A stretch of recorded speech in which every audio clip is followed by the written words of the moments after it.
అందుకే నమస్తే నేను మీ Pavan welcome to our channel. నిన్న జోగి ఇంటి మీద దాడి జరిగింది కదా, దీన్ని నేను తీవ్రంగా ఖండిస్తున్నా. ఇలా చేయడం తప్పు కదండి. జోగి రమేష్ ఏ రోజైనా చంద్రబాబు గారి ఇంటికి వెళ్ళి వార్నింగ్ ఇవ్వడం జరిగిందా? జోగి రమేష్ ఏ రోజైనా నారా లోకేష్ గారి గురించి తప్పుగా మాట్లాడడం జరిగిందా? జోగి రమేష్ ఏ రోజైనా పవన్ కళ్యాణ్ గారి గురించి అసభ్యకరంగా మాట్లాడడం జరిగిందా? ఇలా చెప్పుకుంటా పోతే ఇవన్నీ చేశాడు గిట్లని చెప్పి మాట్లాడుకోవచ్చు. జోగి రమేష్ చంద్రబాబు గారి ఇంటికి వెళ్ళి నువ్వు బయటికి రా, నువ్వో నేను తెలుసుకుందాం గిట్లని చెప్పి వార్నింగ్ ఇవ్వడం జరిగింది. ఇదే జోగి రమేష్ నారా లోకేష్ గారిని బాడీ షేమింగ్ చేయడం జరిగింది. ఇదే జోగి రమేష్ పవన్ కళ్యాణ్ గారి గురించి ఏం మాట్లాడాలో దాని గురించి మాట్లాడండి, ఫ్యామిలీ గురించి మాట్లాడిండు, పిల్లల గురించి మాట్లాడిండు. ఇట్లా మాట్లాడినోడికి నేను టీడీపీ కార్యకర్తలు ఇంటికి వెళ్ళి కొంచెం వార్నింగ్ ఇవ్వడం, అంటే స్వీట్ వార్నింగ్ ఇవ్వడం జరిగింది. సో దాని గురించి ఈయన ప్రెస్ మీట్ పెట్టి మాట్లాడుతూ ఉన్నాడు. అంటే ఈయన చేసిన కార్యక్రమాలన్నీ మర్చిపోయినా అనుకుంటా.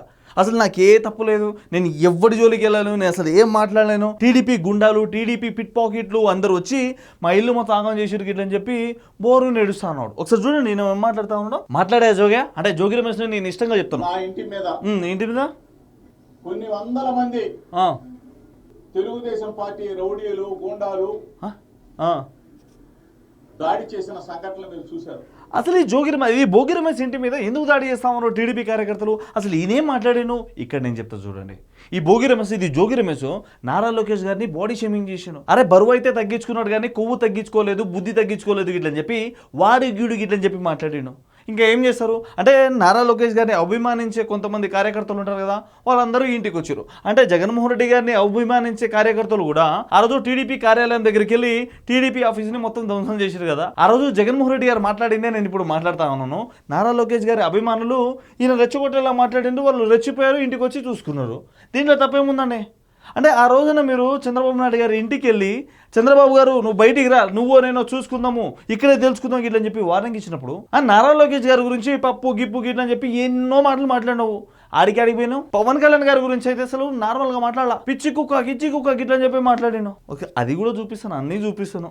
మమ్మల్ని ఇబ్బంది పెట్టాలని చూస్తే ఏ కేసులకైనా సరే భయపడే ప్రసక్తి లేదు లేదు లేదు అని చెప్తాను కదండి. జోగి రమేష్ గిట్ట మాట్లాడేస్తాడు, ఆ కార్యకర్తలు రెచ్చిపోతారు. అంటే కార్యకర్తలని రెచ్చగొట్టేలా మాట్లాడమే కదా. టీడీపీ నాయకులు మా ఇంటికి వచ్చి ధ్వంసం చేశారు గిట్లని చెప్పి చంద్రబాబు గారి పేరు చెప్పడమే కదా. అరే వీళ్ళు అనేటోళ్ళు ఇలా రెచ్చగొట్టేలా మాట్లాడకపోతే ఆ కార్యకర్తలు వీళ్ళ ఇంటికి ఎందుకు వస్తారండి? అరే ఈ జోగి రమేష్ అనేటోడు నారా లోకేష్ గారి గురించి బాడీ షేమింగ్ చేయకుండా ఉండుంటే ఆ టీడీపీ కార్యకర్తలు ఈ ఇంటికి వచ్చి ఎందుకు ఆలోచిస్తారు చెప్పండి? ఈ జోగి రమేష్ అనేటోడు అక్రమంగా అరెస్ట్ చేసారు గిట్లని చెప్పి ఆరోపణలు చేస్తా ఉన్నాడు. అరే నువ్వు చేసిన తప్పే కదా, కల్తీ మద్యం తయారు చేసిందే నువ్వు. ఆ మద్యం స్కామ్ వెనకాల చంద్రబాబు గారు ఉన్నారు గిట్లని చెప్పి ఆ రోజు మాట్లాడేసినావు. సో దీని వెనకాల అన్నీ చూస్తే జోగి రమేషే వెనకాల ఉన్నాడు గిట్లని చెప్పి అదే నువ్వు మాట్లాడించిన వ్యక్తే అక్కడ చెప్పేసినావు. అరే అన్ని తప్పులు చేసేది మీరైతే టీడీపీ పార్టీ మీద ఎందుకు నెట్టేస్తారు మీరు? నాకు అర్థం కావట్లా. అంటే చంద్రబాబు నాయుడు గారిని ఆ రోజు భయపెట్టడం జరిగింది. ఆ తర్వాత నాకు అసలు ఏం తప్పు లేదు, నాకు ఏం అలవాట్లేదు, నేను ఎవరింటికి వెళ్ళి భయపెట్టలేదు గిట్లని చెప్పి ఈయన మాట్లాడతాడు. మళ్ళీ ఏమంటాడు, మీరు నా మీద ఎన్ని కేసులు వేసినా, ఎన్ని అక్రమ కేసులు వేసినా మేము ఎవరికి భయపడం గిట్లని చెప్పి అంటాడు. ఏందండి జోగి రమేష్ ఏంది? మళ్ళీ ఇంకో టిక్ టాక్ స్టార్ ఒక ఆయన మాట్లాడుతూ ఉన్నాడు. అంటే ఆయన అయితే భలే స్టార్ అబ్బా, సొంత అక్కనేమో ఎంపీ చేసేసిండు, ఇప్పటికీ వైఎస్ఆర్సీపీ పార్టీలో కాపలా కాస్తా ఉన్నాడు. ఒకసారి ఆయన గురించి మనం మాట్లాడుకుందాం. ఆయన మాట్లాడుతూ ఉన్నాడు, అక్కడ మేమే ఉంటాం, ఇక్కడ మేమే ఉంటాం, బాత్రూంలో మేమే ఉంటాం, శ్మశానంలో మేమే ఉంటాం ఇట్లని చెప్పి ఏదో డైలాగ్ చెప్తా ఉన్నాడు. ఒకసారి మీకు ఆ డైలాగ్ వినిపిస్తున్నా, ఆ తర్వాత మళ్ళీ మాట్లాడదాం. అన్న చెప్పన్నా, టిక్ టాక్ స్టార్ అన్న.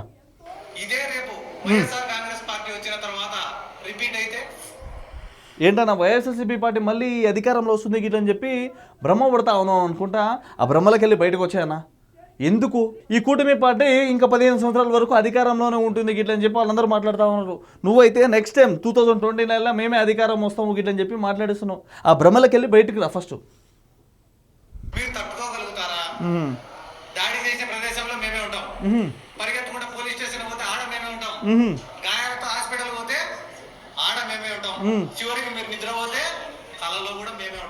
ఈ డైలాగులని ఇన్స్టాగ్రామ్లో, యూట్యూబ్లో చెప్పన్నా, చాలా మంచి వ్యూస్ వస్తాయి. సినిమాలలో చెప్పు, హీరో క్యారెక్టర్ కాకుండా హీరో ఫ్రెండ్ క్యారెక్టర్ అని ఇస్తారు నీకు. ఏంటి ఆ డైలాగు? దాడి చేసిన ప్లేస్లో మీరే ఉంటారు, ఆడికెళ్ళి హాస్పిటల్కి పోయినా కూడా అక్కడే మీరే ఉంటారు, ఆడికెళ్ళి పోలీస్ స్టేషన్కి పోయినా మీరే ఉంటారు, ఆడికెళ్ళి మళ్ళీ పడుకుంటే కళలో కూడా మీరేనా? అరే మీ దరిద్రపు ముఖాలు ఆ కళలో కూడా అవసరమా చెప్పు? ఏంటన్నా టిక్ టాక్ స్టార్ అన్నా? అరే మన ఇంట్లో సొంత అక్కనే ఎంపీగా తయారై ఉంది, నువ్వేమో ఆ వైఎస్ఆర్సీపీ పార్టీలోనే ఇప్పటికీ ఎట్లనే ఉన్నావు. ఈ టిక్ టాక్ స్టార్ అన్నని జగన్మోహన్ రెడ్డి సెక్రటరీ కొట్టి తరిమేలే, ఆ వీడియో మనం అందరం చూడాల. ఈయన బయటకు వచ్చి టిక్ టాక్ వీడియోలు చేస్తూ ఉంటాడు, డ్యాన్స్లు వేస్తూ ఉంటాడు. ఏంటి నువ్వు డైలాగులకే పరిమితం. జగన్మోహన్ రెడ్డి గారు ఏ రోజు నిన్ను గుర్తించాలా? ఆడదాం ఆంధ్ర అనే పేరుతోని మీరు రోజక్క గారు మంచిగా దోచేసుకున్నారు, ఇదంతా బయటికి వస్తుంది. ఏదో ఒక రోజు మన జోగి రమేష్కి ఏ విధంగా అయితే ట్రీట్మెంట్ ఇచ్చారో మన టిక్ టాక్ స్టార్ అన్నకు కూడా అదే విధంగా ఇస్తారు గిట్ అని చెప్పి చాలామంది మాట్లాడుకుంటా ఉన్నారు. సో నేను చెప్తలేదు. సో వీటన్నిటికీ నేను ఖండిస్తాను. అంటే జోగి రమేష్ ఇంటికి ఇలా దాడి చేయడంని నేను ఖండిస్తాను. ఈ మన టిక్ టాక్ స్టార్ అన్నను కూడా అదే విధంగా నేను ఖండిస్తాను. అన్న టిక్ టాక్ స్టార్ అన్న ఏదో విధంగా మాట్లాడేస్తాడు, ఇవన్నీ పక్కన పెట్టండి, ఆయన మాట్లాడనీకే పనికి వస్తాడు. కానీ ఈ జోగి రమేష్ ఇంటి మీద దాడి చేసిన వాళ్ళని నేను తీవ్రంగా ఖండిస్తున్నా. మన టిక్ టాక్ స్టార్ వీడియోలు అన్నీ పక్కన పెట్టేయండి, ఆయన మాట్లాడడానికే పనికి వస్తాడు, అంతకు మించి ఏం చేయడు. అంటే మాటల వరకే ఉంటుంది. ఈ జోగి రమేష్ వార్నింగ్ ఇస్తూ ఉంటాడు, ఇప్పటి నుంచి ఇంకా భయపడ్డాడు, పక్కన పెట్టేసాను. మన అంబటి రాంబాబు అయితే ఇంకా పోసుకున్నాడంట జైల్లో. సో ఇదండి ఈ వీడియో గిట్ట మీకు అనిపించిందో కామెంట్ రూపంలో మీ అభిప్రాయాన్ని తెలియజేయండి. ఇలా ఇంటి ముందుకు వచ్చి దాడి చేయడము కరెక్ట్ కాదండి, ఒక్కసారి ఆలోచించండి. Thank you.